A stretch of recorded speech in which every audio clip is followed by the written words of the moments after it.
마켓콕 헤드라인 시간입니다. 어제 장마감 이후부터 개장 전까지 필요한 소식들 함께 체크해 보겠습니다. 네, 첫 번째 소식은요. 어제 갤럭시 언팩 행사가 열렸는데요. 우리나라에서 열렸습니다. 이 자리에서 폴더블 스마트폰인 갤럭시 Z 플립 5와 갤럭시 Z 폴드 5가 전격 공개됐는데요. 이번에 이렇게 공개된 새로운 갤럭시 Z 시리즈는 새로운 플렉스 인지를 적용한 것이 주요 특징입니다. 그래서 이번에 플립 5에 적용된 커버 스크린 플렉스 윈도는 86.1mm로 전작보다 크기를 확대한 것이 특징인데요. 밝기는 1600니트라고 보실 수 있겠습니다. 이 플렉스 윈도는 13개의 기본 위젯을 포함해서 다양한 추가 위젯들을 사용할 수 있기 때문에 폰을 접은 상태에서도 사용자가 다양한 기능을 이용할 수 있다는 점이 특징입니다. 네, 폴드 5는 폴드 시리즈 가운데 가장 가볍고 얇은 디자인에 배터리 효율까지 향상이 됐다고 하는데요. 휴대성과 강력한 성능을 모두 제공하게 됐습니다. 이 1세대 갤럭시 폴드 대비 멀티태스킹도 한층 강화가 됐기 때문에 멀티 윈도나 앱 연결성, 태스크바, 드래그 앤 드롭 등 더 많은 폴더블 최적화 기능들을 지원하고 있습니다. 현재 가격은 플립 5가 전작 대비 5만 원 정도, 그리고 폴드 5는 전작 대비 10만 원 정도 가격이 올랐는데요. 256GB 모델을 기준으로 봤을 때 플립 5가 139만 9,200원이고요. 폴드 5는 같은 용량 기준으로 209만 7,700원으로 설정이 됐습니다. 네, 이렇게 삼성전자 언팩 행사가 열리게 되면서 오랜만에 또 휴대폰 부품 종목들이 들썩일 만한 재료들이 나왔는데요. 몇 가지가 언급된 부분들이 있죠. 힌지의 적용이라든지 오늘 삼성전자도 물론 주가 흐름 보셔야겠지만 이외에도 휴대폰 부품주와 관련된 부분들, 또 갤럭시에서 이번에 업그레이드된 부분들이 어떤 분일지 생각해 보시면서 투자 포인트를 보시면 될 것 같습니다. 네, 두 번째 방산 관련 소식입니다. 하나 에어로스페이스가 독일의 방산업체 라인메탈을 제치고 호주 정부와 수조 원 규모의 장갑차 공급 계약을 따냈습니다. 이 보도에 따르면 독일의 라인메탈 장갑차 링스의 입찰가가 더 낮았지만 성능 측면에서 이번에 한화의 레드백이 링스보다 우수한 평가를 받은 것으로 보이는데요. 이 한화의 레드백은 호주 시장을 겨냥해서 실제로 개발이 됐습니다. 이 호주에서 서식하고 있는 독거미가 있는데 이 독거미의 이름을 따서 지어진 것이고요. 현재 중량은 42톤입니다. 크기나 길이, 너비 이런 높이 부분을 봤을 때 좀 크다고 볼 수가 있겠고요. 최대 시속은 65km, 그리고 항속거리는 520km입니다. K9 자주포에 탑재가 되고 있는 파워팩이 장착됐다는 점이 특징인데요. 앞서서 호주는 2019년 9월에 랜드 400 3단계 사업을 발표하면서 장갑차를 보급할 계획을 세웠습니다. 이 프로젝트는 호주 정부가 보유하고 있는 노후 장갑차를 신형 기종으로 교체하는 사업인데요. 이렇게 레드백과 링스가 최종 후보에 올랐다가 이번에 레드백이 선정이 됐습니다. 원래는 라인메탈이 이미 호주 브리즈번에서 또 다른 장갑차 복서를 생산하고 있기 때문에 이번 사업에서도 계약을 따낼 가능성이 상당히 높다고 점쳐졌는데요. 이렇게 라인메탈을 누르고 한화가 다시 우뚝 서면서 레드백 수주까지 따냈다는 점 체크해 보실 수 있겠습니다. 역시나 K방산의 힘이 정말 놀랍게 작용하는 것 같은데요. 오늘 계약을 따낸 한화 에어로스페이스, 같이 지주사인 한화까지 주가 흐름 체크해 보시길 바라겠습니다. 네, 세 번째 소식으로 넘어갑니다. 네, 한화오션을 보시면요. 이 해군의 차기 호위함 건조 사업의 우선 협상 대상자가 됐는데요. 그런데 경쟁업체인 HD 현대중공업이 이의를 제기했습니다. 그래서 이에 따라 방위사업청은 7일 이내에 접수된 이의 신청에 회신해야 되는데요. 이번에 한화오션은 최종 점수 91.8855점을 받아서 91.7433점을 받은 HD 현대중공업을 0.1422점 차이로 누르고 사업을 따냈습니다.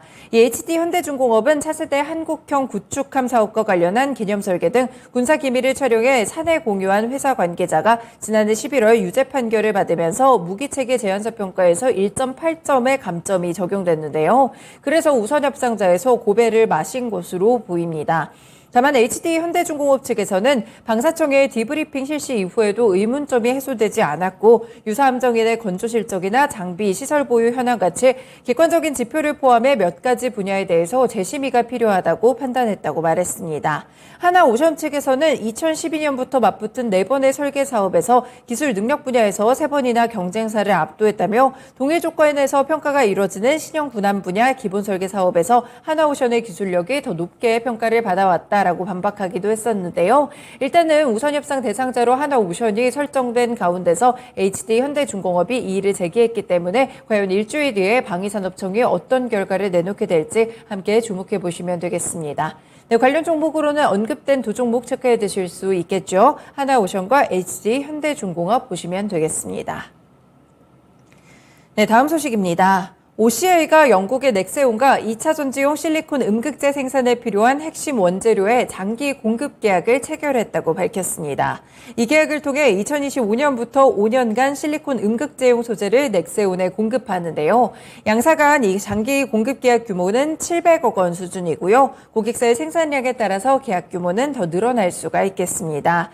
이 OCI의 실리콘 음극재용 특수 소재 공장은 OCI의 군산 공장 유휴 부지를 활용해 연산 1000톤 규모로 생산될 예정인데요. 연내 착공을 시작해서 2025년 상반기 산업 생산을 목표로 하고 있고요. 이후에는 고객사 수요에 맞춰 생산을 진행합니다. OCI는 차세대 실리콘 음극재 원재료를 파이프로 연결해 넥세온의 실리콘 음극재 생산 공장에 직접 공급하는데요. 향후에 시장 성장과 고객사의 수요 증가에 따라서 추가적인 증설까지 추진할 수 있다는 계획입니다. 네, 그래서 그런지 시간외에서 OCI 그룹주들의 흐름이 상당히 돋보였습니다. OCI와 OCI 홀딩스 함께 체크해 두시면 되겠습니다. 네, 다음 소식은요. 지금 계속해서 실적 시즌이 진행되고 있는데요. 장마감 이후에 삼성전기 그리고 LG이노텍 어제 실적이 발표가 됐습니다. 이 삼성전기는 지난 2분기 연결 기준으로 매출이 2조 2,205억 원을 기록하게 되면서 전년 동기 대비해서 봤을 때 IT 쪽에서 9.6% 정도 매출이 감소했습니다. 영업이익은 2,050억 원을 총 토탈해서 기록을 했는데요. IT 쪽에서 보시면 3,601억 원 대비해서 봤을 때 43% 줄어든 영향이었습니다. 네, 일단 삼성전기를 보시면요. 경기 침체 영향 때문에 2분기 이익이 큰 폭으로 감소를 했습니다. 다만 구글의 첫 폴더블 폰 스마트폰이죠. 픽셀 폴드의 카메라 모듈을 공급하게 되면서 상대적으로는 선방했다라는 평가를 받고 있는데요. 삼성전기는 하반기 스마트폰 신모델 출시가 집중되면서 고사양 제품 공급을 확대한다는 계획입니다. 네, 그리고 LG이노텍 역시나 매출은 3조 9,072억 원으로 전년보다 5.5% 증가했지만 영업이익이 184억 원을 기록하면서 같은 기간 93%나 감소했는데요. 역시나 계절적인 비수기에 들어간 영향 그리고 글로벌 경기 침체나 고물가 여파로 인한 전방 IT 수요 약세가 지속되면서 수익성까지 악화됐습니다. 그래서 하반기에는 그래도 고객사의 신모델향 부품 공급이 본격화되면서 실적이 점차 개선될 것이라고 보고 있는데요. 삼성전기, LG이노텍 모두 2분기 영업이익 자체가 좋지 않았습니다. 다만 하반기에는 반등을 노리고 있다는 점에서 오늘 주가 흐름 함께 체크해 주시면 되겠습니다.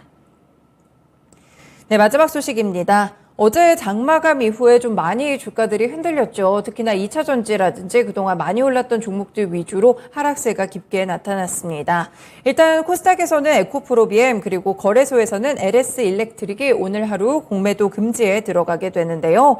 금지일 당일에 주가가 5% 이상 만약 하락하게 된다면 이 공매도의 금지 기간도 연장이 될 수가 있겠습니다. 현재 거래소는 유가증권과 코스닥 시장 업무 규정과 시행세칙에 규정된 주가 하락률, 공매도 거래대금 비중, 증가율 등을 기준을 충족한 종목에 대해서 공매도 과열 종목으로 지정하고 있는데요.